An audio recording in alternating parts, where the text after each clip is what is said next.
Welcome back for today's Farm and Ranch News. As the spring wheat planting is close to wrapping up here in Montana, there is a lot on farmers' minds. I spoke with the Montana Grain Growers President Vince Matson of Chester this week on how things are shaping up here this spring. As I mentioned, it's been dry, but there is moisture down lower off once you get off of the topsoil area there. So things are coming up. Planting conditions overall for this spring were pretty good. Things moved along pretty fast. I think for the most part, people are pretty well wrapping things up here. I don't think there's a whole lot of people with much of anything left to plant. I think it's pretty well done. Matson said the winter wheat in his area has had a tough go here in the spring as well. The winter wheat has been a whole nother story. It's had a rough start here.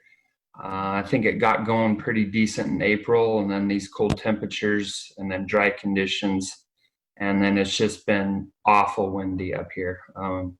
30, 40 mile an hour winds day after day and dirt blowing. It's been tough. So that has been hard on the winter wheat. The winter wheat does not look very good.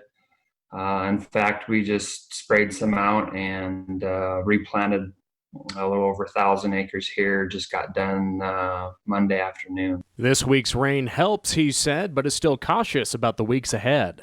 We've been waiting for this all spring. It's our first total over a tenth rain in all year yet this growing season, and it was probably a little late, but we'll take it anyway and give us some hope for the spring crops here. Matson added that farmers around Fairfield got hammered by hail up to the size of golf balls this week, flattening much of the winter wheat crop.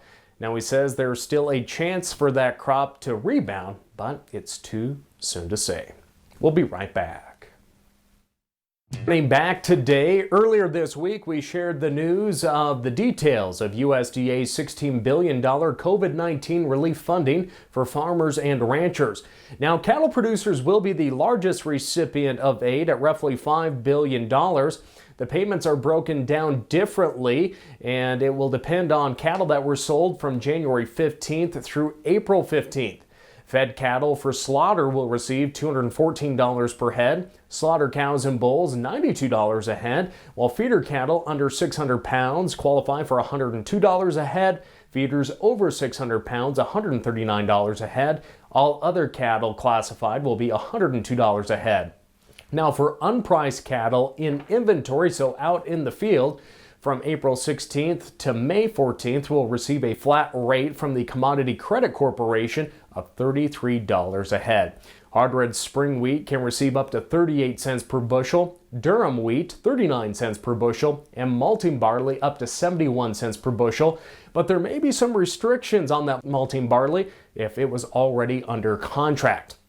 Now you may notice that winter wheat is not on the funding list. USDA said that's because winter wheat did not experience at least a 5% loss between January 15th and April 15th. But Montana Grain Growers President Vince Matson told me it's an issue that the Montana Grain Growers is looking into. That's today's Farm and Ranch News.